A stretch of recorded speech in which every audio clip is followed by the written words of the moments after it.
Hello, passionate people. My name is Hala Bassam. I'm a motivational content creator, and I am the founder of Creator X Arabia, and I'm your host for this episode of SEF Backstage Pass Podcast. And we have with us Adel Alfalasi, head of UAE Oliver Wyman, and we're going to talk a lot about entrepreneurship, organizations, and success. Especially that today we are in Sharjah Entrepreneurship Festival. It's such a passionate event, and thank you for being with us, Adel. Pleasure to be here, Hala. First of all, when I was thinking about this interview, I actually wanted to ask you, define success, especially that you work in a high-performing organization. Success is the ability to achieve your objectives. Whether it's a personal level, could be, I want to attain a certain academic qualification, or I want to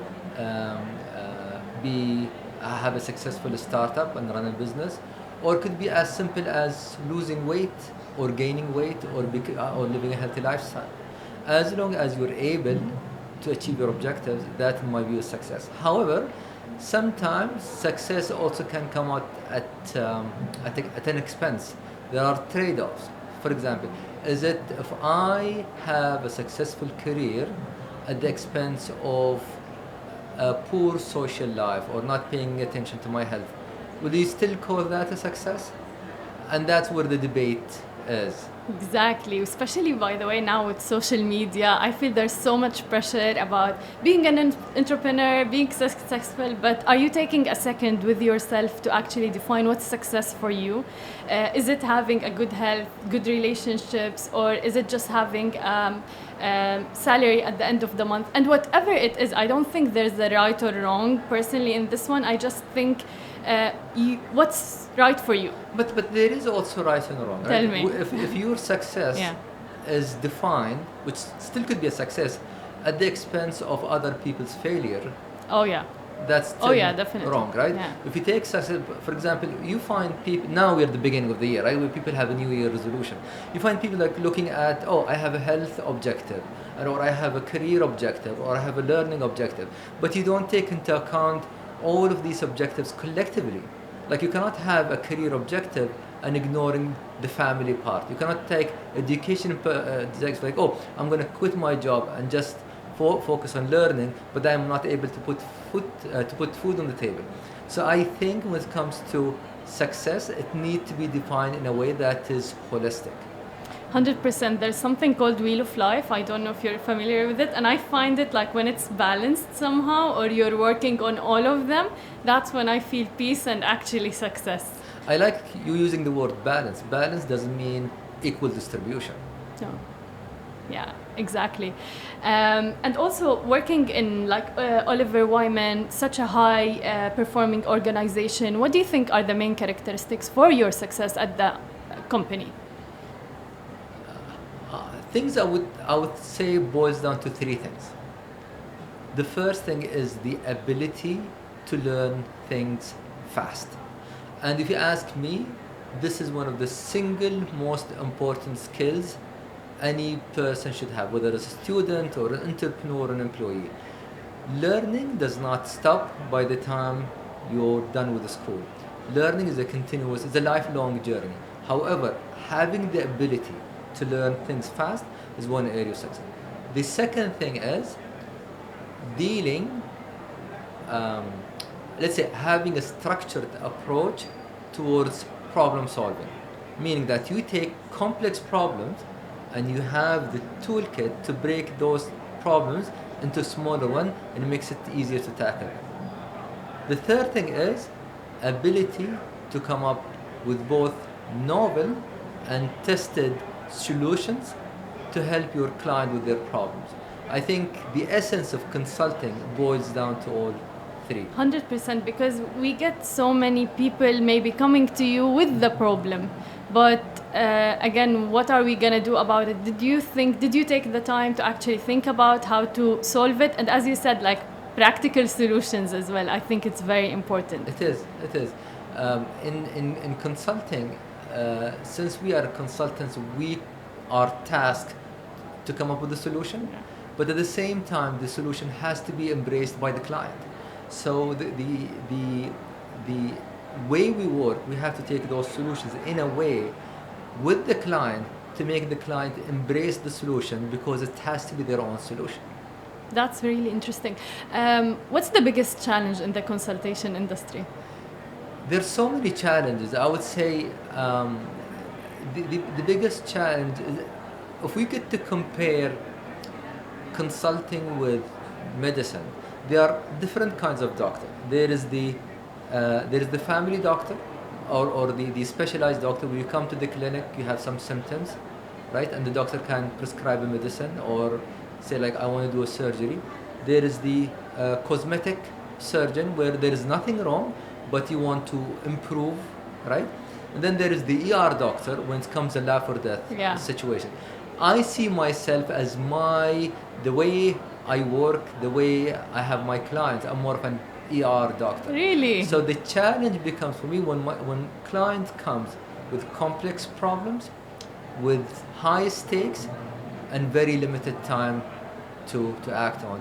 And here what we do is that we don't just look at this as, oh, this is a client who needs help, which is similar to the previous two examples. It's like, oh, this is an emergency. I need to save the client. طيب, what do you think, like, when should people come to a consultant? Because as you said, a lot of people might come in the last minute, you know, when things are gone wrong already or something like that, and they're anxious. When do you think people should actually... People should go to consultants the same way people go to doctor. It's the moment they feel symptoms that they cannot explain on their own, right? Organizations are full of smart people. They tend to do their own internal diagnosis, but it's like, okay, this is something that we know probably where the problem is coming from. We cannot really pinpoint, or we know the problem, but the solution is not that clear visible. or Hence, it's quite important to reach out to consultants, and good consultants work like good doctors. You come to me, I'm going to tell you my honest advice. Whether you need to work with consultants or maybe you don't have to, or it's like, you just need to sleep it out, right? All you need to do certain things within your organization. You don't need that external help. But having that professional advice coming from a professional at least gives you as a client the confidence like, oh, you know something, it is something that I can do on my own. I don't need that external help, or I need limited help, or no, this is quite serious, requires I'm going to the ER and get this worked on. I love the examples that you're giving. It makes it very simple and easy for everyone. But my question also is, like, for instance, if I want a consultant, okay, and I want to hire a consultant, how can I trust him? What are the main characteristics that I look in the consultant that make me feel, okay, he's credible, I can trust him with my time, money, and the decision? And the same thing comes again. If I take the doctor analogy, right? You start with the institution. For example, oh, I like this hospital. This hospital is known for having reputable doctors.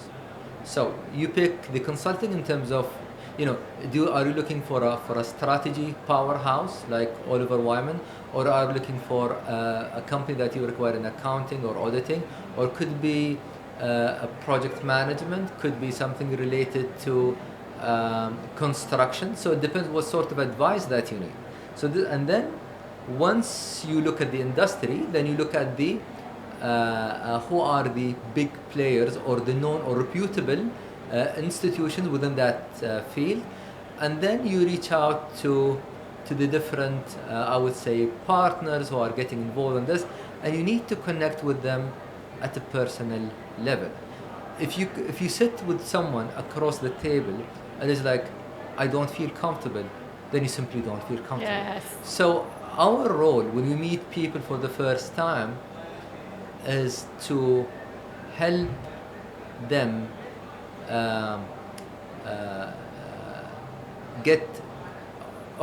is to help them establish that trust relationship. And the same thing with the doctor. You might see a doctor for the first time, like, oh, you need a knee surgery. And it's like, okay, I don't know this doctor, shall I trust his opinion? And sometimes one thing that helps is actually you talk to multiple consultants at the same time. It's like, oh, I feel more comfortable talking to Hala versus talking to Adel. 100%. And if someone wants to work as a consultant, because there's a misconception maybe about consultancy that it's like an easy job, you sit there, you get paid for it and things like that. How can you tell them more about the real consultation? I have no idea where this image came from. Yeah. I mean, consultants work really hard, Yeah. but it's also a very rewarding job. In consulting, if I can give an example for Oliver Wyman, career-wise, it's we help our consultants grow and progress and get promoted by design. People work hard. It's a very demanding industry. People work long hours, right? But at the same time, as our managing director said, we work hard, but we also play hard. It's always important that for people to have fun while doing it. However, knowing that we're getting compensated well, and at the same time we're getting the progression, people are getting promoted, there is no glass ceiling. The entire organization is structured around making you as a consultant successful and getting the right feedback, the learning, the mentorship, the coaching for you to go to the next level. What are red flags in a consultant? First thing is attitude. Okay. Someone who doesn't want to learn, doesn't want to work, right? Another red flag, sometimes the willingness is there, but then, and this happened, I came across this case, someone was very hardworking, very smart, but not a team player. Ooh, tell me more. Yeah. So this is the thing, and you see this in sports, and you see this in the corporate world, and it's equally important. Being good on your own is not enough. You need to be a good team player. Yeah. So if these two red flags are the top of my mind right now. Yeah, and you working as you're such a leader in the company as well. I want to know more about leadership. What are the main characteristics that you think should be in the leader? There is the long debate on what creates a successful leader, right? And there is so much literature around it. And I would say the way we work here in Oliver Wyman and the way I work here is one, it's the importance of being a role model, a good role model. The second thing is having the vision clear enough that the rest of the team members, also call them like leaders, also have followers, know where exactly we're heading without having that explicit communication, right? And perhaps if I can say, a good example of this is the leadership of this country, right? Even if you don't work directly with them, you know exactly where the country is heading. Yes. You know what needs to be done. Whether you work as your own startup or even a student, you know what you can do in order to help this country progress. Even naming the whole year, عام الخير, عام الاستدامة إلى آخره, this shows you like this is the vision of the year, and then you set up, for instance, your goals around it, your objectives around it, and again, that's how everyone is working together. Absolutely. Yeah. And I would say the third thing is to create that environment where everyone thrives. How can you create such an environment? We do see, for example, I work with clients that I have the highest regard and I respect, right? We also work on mandates that are truly impactful. So when a consultant is part of a team, says, "Oh, I'm working for this high-profile client. I'm actually helping the client with this important mandate," right? And at the same time, we have this, supportive work environment. I think if you put all of this together, I think that creates the right work environment. And as an entrepreneur, for instance, like listening to us, how do you think an entrepreneur would benefit from a high-performing organization like Oliver Wyman, for instance? Entrepreneurs usually start with a brilliant idea that need to be executed. Yeah.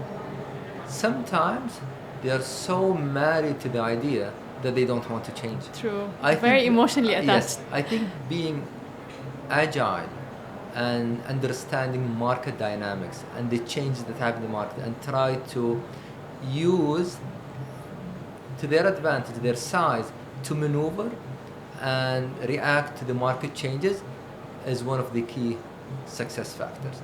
The other advice I would give, if there is one thing that has positive correlation between this feature and success, is grit. Okay. Is working hard. Yeah. All the successful people work hard. It's never easy.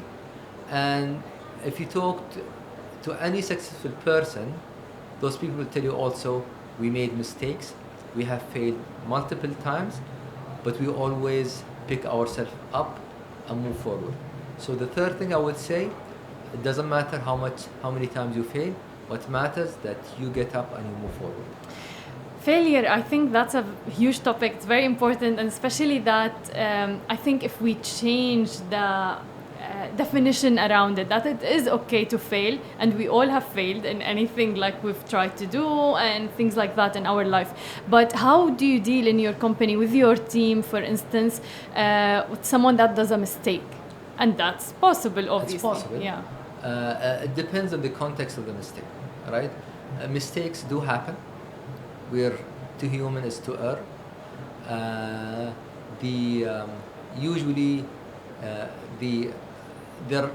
What's the driver of mistakes?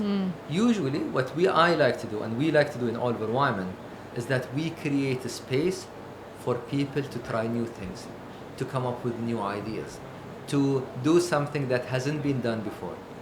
And within that framework, it's fine to make mistakes, because this is an uncharted territory. So the way we deal with failure, we kind of create the environment for people to not worry about failing, because I'm here trying something new. If it doesn't work out, we can deal with the consequences, right? But if we take failure to the beyond the corporate world, especially in the world in the world of startups, failure is still a painful thing. I mean, sometimes we say, it's okay to fail, because you always learn, right?